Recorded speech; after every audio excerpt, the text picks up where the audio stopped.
Assalamu alaikum. My name is Ramiz Mahmoud and I'm joined here with Dr. Sohaib Saeed in the Ibn Ashur Centre in Glasgow. And Sheikh, you'll soon be teaching a course on the Tafsir of Surah Yusuf by Imam al-Razi. So tell us a bit about this course. Yes, this is something I'm very excited about. Strangely enough, despite doing a lot of work on the Tafsir of Imam al-Razi, I've never actually taught a full course on any surah of the Quran based on his tafsir. So Surah Yusuf is one that I translated since some years and have been working on it progressively, have been studying the surah in more depth from various tafasir. And now this translation that we've done, inshallah, we're preparing it for publication through Ibn Ashur Centre. So it's a good time for us to share its key insights with a wider audience. So we are here at the centre in beautiful sunny Glasgow. What goes on over here in terms of the overall agenda of the centre? Where does this course come into that? So Ibn Ashur Centre is here to provide advancement in the field of tafsir and the study of the Quran, drawing from the best of our Islamic scholarship, myself, a graduate of Al-Azhar, and some of our team in different parts of the world, al-Qura University in Saudi Arabia, for example. And we are trying to draw from the best of our traditional scholarship and look ahead to the new frontiers in the study of the Quran based on that tradition.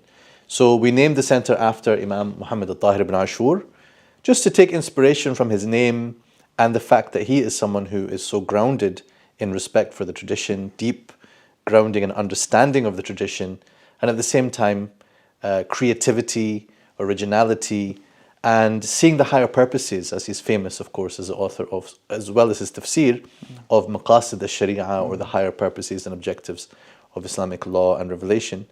So, based on this, we are trying to set an agenda for how tafsir can continue to grow, and we work constructively with different partners.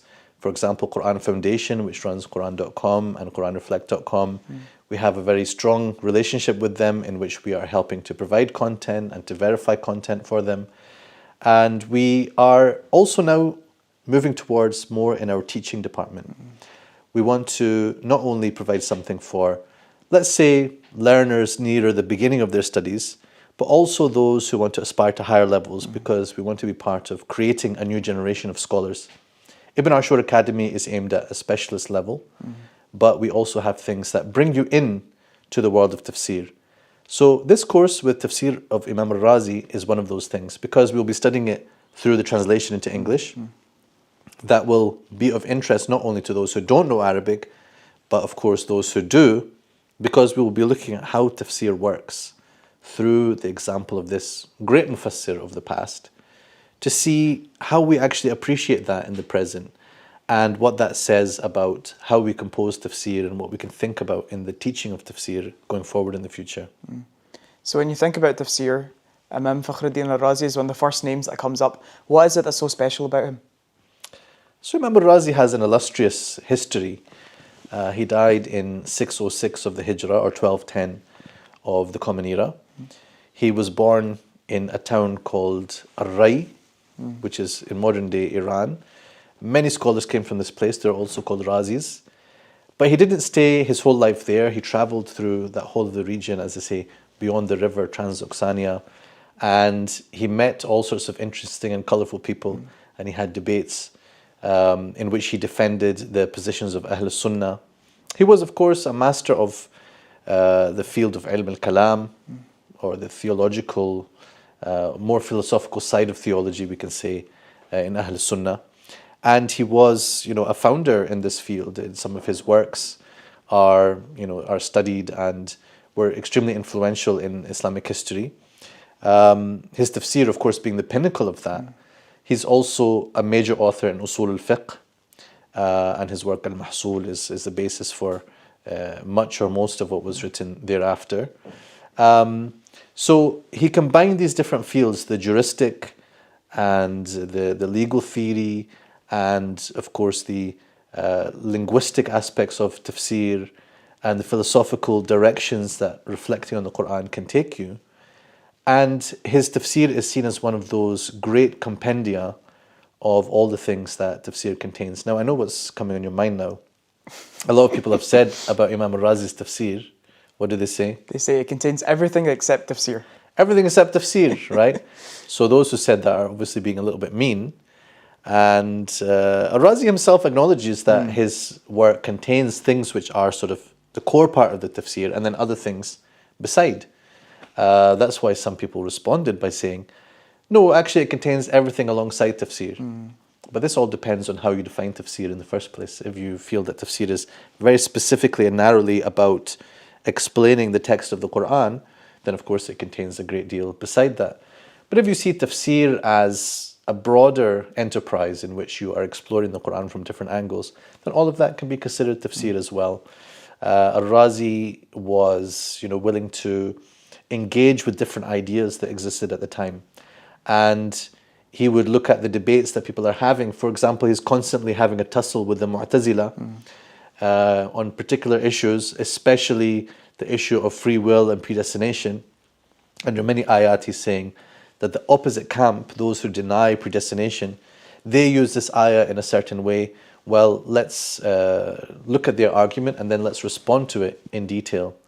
So it is something which exists at a point in time and a point in history, but it teaches you also how to expand your own thinking about the Quran.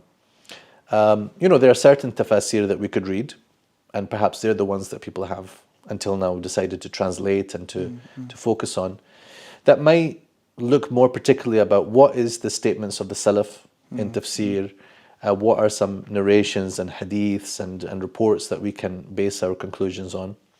And that is an important element, and you find that in Tafsir al-Razi as well. A lot of people don't realize it is a tafsir bil-ma'thur, as it is also tafsir bil-ra'i. But what he will do is bring up questions that maybe you didn't think to ask.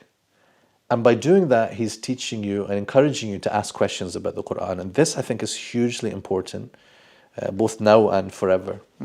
Now, you have a special connection, relationship with Imam Razi. You've translated some of his works. I think we actually have a copy of one of your works over here. What's that been like in terms of working and grappling with this text? Well, it was interesting because people assumed that, so al-Razi must be my favorite mufassir. And now, of course, they assume Ibn Ashur is my favorite mufassir. I don't like to have favorites, but, I have certain favorites. Imam al-Alusi, I will add to this. But this tafsir, when I was asked to translate it, and this was by the big project out of Jordan, by the Royal Al-Bayt Institute, I was asked to undertake this, and I decided to rise to that challenge. It was my second major work of translation. The first is now select chapters of Itqan of Imam Suyuti. But with this, I thought, look, I want to sink my teeth into something very complex in tafsir, and it was extremely difficult. And it's important to have that sense of the difficulty before you start. If you find it easy, it's probably because you didn't understand. So I understood the challenge in front of me. And of course, I had to have an appreciation of all these different sciences that he's going to touch on. So when he's talking about linguistics, I have to get into how do I sort that out and talk about linguistics in a sensible way in translation. What about the juristic questions? Now I need to make sure I understood the mas'ala or the issue at hand and the position of the Shafi'is, and he's one of them, versus the position of the Hanafis that he might be debating with. For example, on the question of, do you recite behind the Imam? Is the basmala part of al-Fatiha? These kind of questions. So it really relied upon everything that I had learned at Al-Azhar and much more that I had to go and research and get the best answers. I also had to deal with textual problems in the tafsir. The tafsir hasn't been edited properly or published with a corrected text up until now. The text in all the editions that are out there is damaged and at times confusing, at times scandalous. So that's something that I've also been struggling with. And with the work that I've done on these other surahs that have yet to be published, Surah Yusuf, Surah Al-Kahf, Surah Al-Naml, and some others, I did have the opportunity to actually look at a lot of manuscripts and go into the heart of the text, go into the history of the text, and try to find, the best way of interpreting what he is saying. Now, the course you've chosen to do is Surah Yusuf.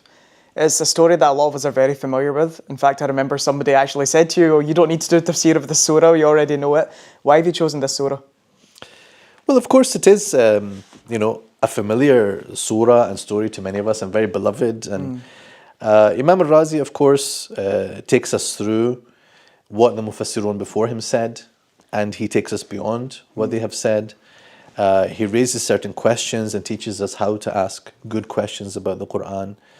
And, you know, partly the familiarity can be a useful starting point, almost a crutch, whereby if you already know roughly what's going to happen, you can focus more on the particularities of what we're going to investigate. And you'd be amazed and surprised at the level of depth that you can get in the tafsir of Imam al-Razi. But I'm going to do my best to break that down, right? Rather than, you know, what will happen, inshallah, when the book is available and in your hands, you'll be able to read through it in a joined up form. But I'm going to break it down in this course so that you can see the elements that make up tafsir. I'm going to try to identify for you and help you to learn to identify the questions that the mufassir, the scholar, the interpreter is actually wrestling with, so that you can better appreciate all works of tafsir. Al-Razi can be your window onto the whole field of exegesis. Well, Jazakallah khair. I'm looking really forward to doing this course. And if you'd like to sign up to the course and see any other courses we have available, go on to ibnashur.com/academy. Assalamu alaikum.